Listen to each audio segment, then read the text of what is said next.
నమస్తే. ఇవాళ మన స్టూడియోలో ప్రముఖ ఆధ్యాత్మికవేత్త, జ్యోతిష్య వాస్తు పండితులు బ్రహ్మశ్రీ డాక్టర్ నాయకంటి మల్లికార్జున శర్మ గారు ఉన్నారు.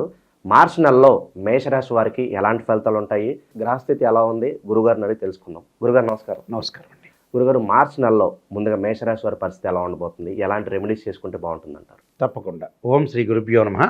మార్చి నెలలో మేషరాశి వాళ్ళకి ఏ విధంగా ఉంటాయో ఫలితాలు తెలుసుకునే ముందు ముఖ్యంగా ఆయా గ్రహాలు ఏ రాశుల్లో సంచరిస్తున్నాయో తెలుసుకోవాలి. వృషభంలో గురువు, మిథునంలో కుజుడు, కన్యలో కేతువు, కుంభంలో శని, రవి బుధులు మీనంలోను, రాహుశుక్రులు కూడా మీనంలో సంచారం చేయటం జరుగుతుంది. ఇది గ్రహస్థితి. అంటే ఇక్కడ రవి కొన్ని రోజుల పాటు కుంభరాశిలో ప్రథమార్థంలో కుంభరాశిలో ఉండి తర్వాత మళ్ళీ మీనంలోకి సంచారం చేస్తారు. కాబట్టి ఈ గ్రహాల యొక్క స్థితిగతులను మనం చూసుకునేటట్లయితే మేషరాశి వాళ్ళకి గోచారరీత్యా ఏ విధంగా ఉందో ఒకసారి తెలుసుకుందాం. మేషరాశి వాళ్ళకి ముఖ్యంగా ద్వితీయంలో గురువు ప్రతి నెలలో ఉన్నట్టుగానే ద్వితీయంలో గురువు ధనకారకుడు అంటారు, సంతానకారకుడు అంటారు. ఆర్థికంగా పరంగా బాగా ఉంటుంది, అనుకూలంగా ఉండే అవకాశం అనేది బాగా ఎక్కువ ఉంటుంది. అంటే ఆర్థిక పరంగా బాగుంటుంది, ఫైనాన్షియల్ పరంగా కొంత గ్రోత్ ఉంటుందని చెప్పుకోవచ్చు. అంటే గురువు ప్రతి నెలలో కూడా ద్వితీయ స్థానంలో ఉండటం వల్ల గురువు మంచి చేస్తాడనే అర్థం ఎప్పుడైనా తెలుసుకోవాలి గోచారీత్యా కూడా. అలానే తృతీయ స్థానంలో కుజుడి యొక్క సంచారం వల్ల ఏదైనా సరే ఎలిగేషన్స్ ఏవైతే ఉంటాయో, అంటే ఎలిగేషన్స్ ఒకటి, అలాంటివన్నీ కూడా తగ్గటం అవకాశాలు ఉండటం ఒకటి, గొడవలు తగాదాలు ఇలాంటివన్నీ కూడా వాళ్ళకి సమసిపోయే అవకాశం అనేది ఒకటి ఉంది. అంటే ఏదైతే ఒక కోర్టు సమస్యలు అనుకోండి, అలానే ఎవరితోనో మనం డిస్ప్యూట్స్ కానీ, గొడవలు కానీ, తగాదులు కానీ, కోర్టు సమస్యలు కానీ, పోలీస్ స్టేషన్ సంబంధించిన ప్రాబ్లమ్స్ కానీ ఇవన్నీ కూడా తగ్గే అవకాశాలు బాగా ఎక్కువ ఉంటాయి. అంటే ఇవన్నీ కూడా తగ్గి వాళ్ళకు కొంత హ్యాపీగా ఉండే అవకాశాలు ఎక్కువ ఉంటాయి. అలానే రియల్ ఎస్టేట్ వాళ్ళకి కానీ, కన్స్ట్రక్షన్ చేస్తున్న వ్యక్తులకు కానీ, అలానే ఇలాంటి వాళ్ళందరికీ కూడా చాలా అద్భుతంగా ఉండే అవకాశం ఎక్కువ ఉంటుంది. అంటే తృతీయంలో ఎప్పుడూ కూడా కుజుడు మంచివాడే. తృతీయ స్థానంలో కుజుడు వల్ల ఆరోగ్యపరంగా పరిస్థితులు కూడా అనుకూలంగా ఉంటాయి. అలానే ప్రమాదాలు, గతంలో ఏదైతే ప్రమాదాలు జరిగినాయో ఆ ప్రమాదాల్లో జరిగినవన్నీ కూడా ఏదైతే డిసీజెస్ తగ్గే అవకాశాలు బాగా ఎక్కువ ఉంటాయి. అంటే ఆరోగ్యపరంగా వాళ్ళకి అనుకూలంగా ఉంటుంది. దీర్ఘకాలిక వ్యాధులు ఉన్న వ్యక్తులకు కూడా అనుకూలంగా ఉంటుందని చెప్పుకోవచ్చు. అయితే సరైన ప్రణాళికతోటి, సరైన మార్గంతో వాళ్ళు డబ్బు సంపాదించే అవకాశం అనేది మెండుగా ఉంటుందని చెప్పుకోవచ్చు. అలానే ప్రముఖ వ్యక్తుల యొక్క కలయిక, అంటే ఎమినెంట్ స్కాలర్స్ తోటి వాళ్ళ కలయిక వల్ల కూడా వాళ్ళకు కొంత సపోర్ట్ ఉండే అవకాశాలు ఎక్కువగా ఉంటాయి ప్రజల్లో. అంటే ఒక సపోర్ట్ ఉండే మనం తీసుకొని ముందుకు జీవితం అనేది నడిపించుకొని ముందుకు వెళ్ళాలనే అర్థం. అందువల్ల ఇక్కడ గురువు బాగున్నాడు, నిజంగా చెప్పాలంటే కుజుడు కూడా బాగున్నాడు. అంటే ఇవన్నీ కూడా జ్యోతిష్శాస్త్రం ప్రకారంగా నిజంగా ఏ గ్రహాలు బాగుంటున్నాయి ఆ గ్రహాల యొక్క ఫలితాలు మాత్రమే చెప్పాలి. ఇక్కడ అసలు రిజల్ట్స్ అదే, ఏ గ్రంథాన్ని మనం తెలియజేసినా ఇలానే ఉంటుంది. అయితే ఇక్కడ కుజుడు బాగున్నాడు అంటే ఆరోగ్యపరంగా కానీ, భూమికి సంబంధించిన వాడు కానీ, భూమి లావాదేవీలు కానీ, వాళ్ళు స్థలాలు అమ్మటం కానీ, కొనుగోలు చేయటం కానీ, అంటే ఫర్ సేల్ చేయటం కానీ, ఫర్ పర్చేజ్ చేయటం కానీ ఇవన్నీ కూడా అనుకూలంగా ఉంటాయంటే. అంటే రైతులకు కానీ, రైతులతో పాటు అగ్రికల్చర్ ల్యాండ్ కొనుగోలు చేసే వ్యక్తులందరికీ కూడా అనుకూలంగా ఉంటుందని చెప్పుకోవచ్చు. అంటే కుజుడు బాగున్నాడు, వెరీ గుడ్ రిజల్ట్స్ ఇస్తారని అర్థం. దానితో పాటు ఈ కుజుడు వల్ల కూడా చిన్న చిన్న పనులు చేసుకునే వాళ్ళు కొంతమంది ఉంటారు. అంటే మేస్త్రీలు, గోడలు కట్టుకునేవాడు, ఇళ్ళు కన్స్ట్రక్షన్ చేసేవాడు, వీళ్ళందరికీ కూడా చిన్న చిన్న వ్యక్తులకు కూడా చాలా బాగుంటుంది. అలానే కెమికల్ కంపెనీలు, అంటే రసాయన శాస్త్ర అధ్యాపకులకు కానీ, అలానే కెమికల్ ఇంజనీర్స్ కానీ వీళ్ళందరికీ కూడా కుజుడు యొక్క ప్రభావం వల్ల బాగుంటుందని చెప్పుకోవచ్చు. దాని తర్వాత నెక్స్ట్ ఆర్థిక పరిస్థితులు అనేవి పుంజుకుంటాయి. అంటే ఫైనాన్షియల్ గ్రోత్ అనేది జూపిటర్ ప్లానెట్ వల్ల జరుగుతుంది కాబట్టి ఆర్థిక స్థితిగతులు అనుకూలంగా ఉంటాయని చెప్పవచ్చు. ప్రత్యేకంగా మిగతా గ్రహాల యొక్క కలయికను మనం చూస్తుంటే ప్రతి నెలలో చెప్పినట్టుగా 6వ స్థానంలో కేతు మంచివాడే. 6వ స్థానంలో కేతు ఏంటంటే ప్రత్యేకంగా కొన్ని వివాదాలు తగ్గిస్తుంటారు, ఆర్గ్యుమెంట్స్ తగ్గిస్తుంటాడు. అంటే ఆధ్యాత్మిక చింతనను బాగా ఎక్కువగా ప్రేరేపించే అవకాశం అనేది ఎక్కువగా ఉంటుంది. అలానే ప్రముఖ వ్యక్తులతోటి కలయికతో పాటు ప్రతి విషయంలో కూడా అనుకూలంగా ఉండటం, అంటే ప్రతి విషయంలో కూడా చాలా మంచి రిజల్ట్స్ వచ్చే అవకాశాలు బాగా ఎక్కువ ఉంటాయి. అంటే ఆధ్యాత్మిక పరంగా ఉంటుంది, తీర్థయాత్రలు, పుణ్యక్షేత్రాలు తిరిగే అవకాశాలు ఎక్కువగా ఉంటాయి. అంటే 6వ స్థానంలో కేతువు కూడా బాగుంటాడు. అంటే 2వ స్థానంలో గురువు బాగున్నాడు, క్లియర్ రిజల్ట్స్. 3వ స్థానంలో కుజుడు బాగున్నాడు, 6వ స్థానంలో కేతు బాగున్నాడు. అంటే 3 గ్రహాలు కూడా చాలా అద్భుతంగా ఉన్నాయని చెప్పొచ్చు. అంతే, ఎందుకంటే ఎవరైనా సరే నెగిటివ్ కానీ పాజిటివ్ కానీ నిజాన్ని తెలుసుకోవాలి. ఏ విషయాన్ని చెప్పినా కూడా దానికి గ్రంథం ఆధారంగా ఉంటుంది. జ్యోతిష్య గ్రంథాలు అనేక ఉంటాయి. ఆ గ్రంథాల ఆధారంగా ఉండాలి. నిజం అనేది నిప్పు లాంటిది. అది క్లారిటీ ఉండాలి. అంటే పర్ఫెక్ట్ క్లారిఫికేషన్ అనేది ఒకటి ఉంటే మన కరెక్ట్ రిజల్ట్స్ అని అర్థం. అది చాలా ఇంపార్టెంట్. ఏదో పొగిడారు కదా అని ముందుకు వెళ్తే కూడా చాలా దోషం కలుగుతుంది.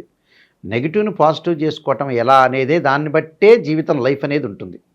ఎన్ని శాస్త్రాలు చెప్పినా ఏం చెప్పినా నెగిటివ్ని పాజిటివ్ చేసుకోవటం ఎలాగా, అదే అసలు మెయిన్. ఆ ఒక్క సెంటెన్సే మనిషిని నడిపించేది నిజం చెప్పాలంటే. ఇంకా ఏది కాదది. అందువల్ల వీళ్ళకి 3 గ్రహాలు బాగున్నాయి. కొంత పాజిటివ్ రిజల్ట్స్ వచ్చే అవకాశం ఉంది. మరి మిగతా గ్రహాల యొక్క సిచ్యువేషన్ ఏంది? 11వ స్థానంలో శని యొక్క సంచారం. అంటే 11వ స్థానంలో శని యొక్క సంచారం వల్ల కూడా మంచి రిజల్ట్స్ వస్తాయి. అంటే ధనధాన్య సమృద్ధి కలుగుతుంది, ఎకనామిక్ గ్రోత్ ఉంటుంది, అనుకున్న పనులన్నీ కూడా విజయవంతంగా అయ్యే అవకాశాలు ఎక్కువ ఉంటాయి. అంటే ప్రతి పని కూడా 1-2 రోజులు లేట్ అయినా పనులల్లో జరిగే అవకాశాలు బాగా ఎక్కువ ఉంటాయి. అంటే వాళ్ళు చేసే పని ఏదైతే ఒక ప్రణాళికాబద్ధంగా చేస్తారో అలాంటి పనులన్నీ కూడా వాళ్ళకి సక్సెస్ అయ్యే అవకాశాలు ఎక్కువగా ఉంటాయి. అంటే సో శని కూడా బాగున్నాడు. మరి 12వ స్థానంలో వాళ్ళకి 4 గ్రహాలు ఉన్నాయి. 11వ స్థానంలో రవి ప్రథమార్థంలో ఉండటం వల్ల ఉద్యోగపరంగా బాగుంటుంది, వ్యాపారపరంగా బాగుంటుంది. కానీ 12వ స్థానంలోకి వచ్చిన తర్వాత ద్వితీయార్థంలో ఉద్యోగపరంగా కొంత శ్రద్ధ పెట్టాలి. విద్యార్థులకు అనుకూలంగా ఉంటుంది, చదువు పట్ల ఆసక్తి బాగా పెరుగుతుంది అని అర్థం. అలానే ఇక్కడ ద్వితీయార్థంలో 4 గ్రహాలు వీళ్ళకి మీనరాశిలో సంచారం చేస్తున్నాయి. రాహువు, శుక్రుడు, రవి, బుధుడు. మరి 12వ స్థానంలో ఏ గ్రహం మంచిది అంటే నిజం చెప్పాలంటే ఈ 4 గ్రహాలు కూడా మధ్య రకమైన ఫలితాలనే ఇస్తుంది. అంటే వివాహ సంబంధాలు కూడా కొంత లేటు కావటం ఒకటి, అలానే భాగస్వామ్య వ్యాపారంలో కూడా కొంత విరోధ భావాలు రావటం, ఇద్దరి మధ్యలో మనస్పర్ధలు రావటం, అలానే వైఫ్ అండ్ హస్బెండ్ రిలేషన్లో కూడా కొంత మ్యూచువల్ అండర్స్టాండింగ్ అనేది చాలా ఇంపార్టెంట్. ఇలాంటి విషయాల్లో కొంత శ్రద్ధ పెట్టి ముందుకు వెళ్ళాలి. అయితే ఏంటంటే ముఖ్యంగా ఈ 12వ స్థానంలో ఈ గ్రహాలు ఉండటం వల్ల ఏం జరుగుతుందంటే స్థానచలనం జరిగే అవకాశం ఒకటి ఉంటుంది. ఆప్త బంధువులకి రోగములు, అలానే వచ్చేటప్పటికల్లా కొంత ద్వితీయార్థంలో వాళ్ళ కొంత ధనం ఖర్చు అయ్యే అవకాశం ఉంటుంది. అంటే 100 రూపాయలు సంపాదిస్తే ఒక 25 రూపాయలు ఖర్చు అయ్యే అవకాశం ఉంటుంది. అంటే ఈ 4 గ్రహాల వల్ల దాని విషయంలో కొద్దిగా జాగ్రత్తగా ఉండాలి. అగౌరవం అంటే రెస్పెక్ట్ లేకపోవటం, అంటే give respect and take respect, మనం ఇచ్చి పుచ్చుకోవటం అనేది చాలా ఇంపార్టెంట్. అలాంటి ఇచ్చి పుచ్చుకోవటంలో వీళ్ళు ఎదుటివాడి గౌరవం ఇచ్చినా వాళ్ళు ఆ గౌరవాన్ని ఏదైనా మిస్బిహేవియర్ చేసే అవకాశాలు ఎక్కువ ఉంటాయి. కాబట్టి వీళ్ళు అగౌరవపడకుండా చాలా జాగ్రత్తగా ఉండాలి.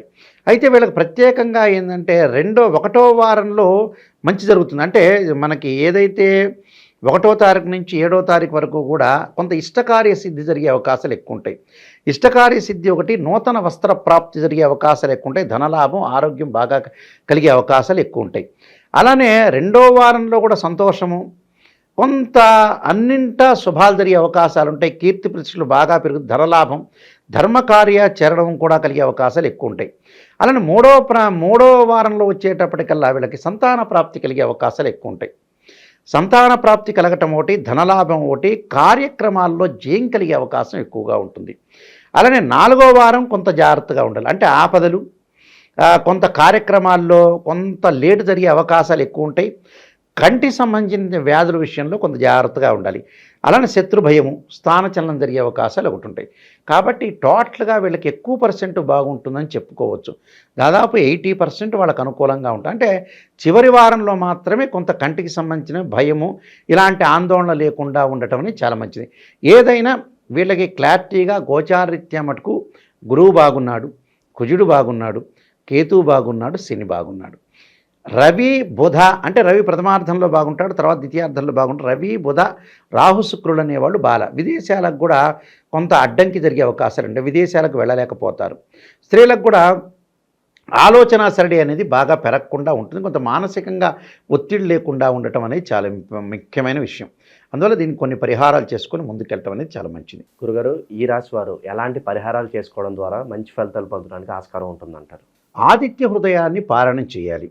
అంటే ఆదిత్య హృదయ పారాయణం ఆదివారం రోజున ఈ 4 ఆదివారాలు కూడా ఆదిత్య హృదయ పారాయణం చేయటం వల్ల ఉద్యోగానికి కానీ ఎలాంటి ఇబ్బందులు లేకుండా ఉండే అవకాశాలు ఉంటాయి. అంటే సూర్యుడి యొక్క అనుగ్రహం అనేది చాలా ఇంపార్టెంట్ ఇక్కడ.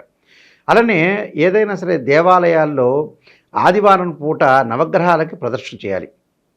అంటే ఆదిత్యాయ సోమాయ చ మంగళాయ చ బుధాయ చ గురు శుక్ర శనిభ్యచ్చరాహవే కేతువే అనే మంత్రాన్ని చక్కగా చదువుకుంటూ నవగ్రహాల యొక్క ప్రదర్శన చేయాలి. ప్రతి పనిలో కూడా కొంత జాగ్రత్తగా వ్యవహరించాలి, ఆలోచన చేయాలి, ప్రణాళికాబద్ధంగా వెళ్ళాలి. ప్రతిదాన్ని కూడా మూఢత్వంతో వెళ్లకుండా కొద్దిగా మనం చేస్తున్న పనిలో తప్పులు ఏంటి ఎంచుకొని ముందుకు వెళితే మన జీవితం అనేది అద్భుతంగా ఉండే అవకాశాలు ఎక్కువ ఉంటాయి. పెళ్లిగారి అమ్మాయిలు కానీ అబ్బాయిలు కానీ చేయాల్సిన రెమెడీ ఏమిటనంటే వీళ్ళు బొబ్బర్లు దానం చేయాలి. అంటే శుక్రవారం రోజున సూర్యోదయానికంటే ముందు ఏదైతే హోరాకాలంలో వాళ్ళు శుక్రుడు సంబంధించిన అంటే హోరాకాలం అంటే శుక్రవారం రోజున ఉదయం పూట శుక్రహోరం ఉంటుంది, సూర్యుడు ఉదయించిన తర్వాత. అప్పుడు ఆ టైంలో బొబ్బలు దానం, లేకపోతే ప్రదోషకాల సమయం ఉంటుంది సాయంత్రం వేళ, ఆ సమయంలో బొబ్బలు దానం చేయటం వల్ల వీళ్ళకి మంచి జరిగే అవకాశం ఖచ్చితంగా. ప్రతి పని కూడా జాగ్రత్తగా ఉండాలి, తప్పులొప్పులు ఎంచుకోండి, ఎక్కడ తప్పు జరిగిందో మిస్టేక్ని చాలా జాగ్రత్తగా క్లారిటీ చేసుకొని ముందుకెళ్తే జీవితం అనేది ధన్యమైపోతుంది. మార్చి నెలలో మేషరాశి వారికి ఎలాంటి ఫలితాలు ఉంటాయి, ఎలాంటి రెమెడీస్ చేసుకోవాలి, చాలా అద్భుతంగా వివరించారు. నమస్కారం.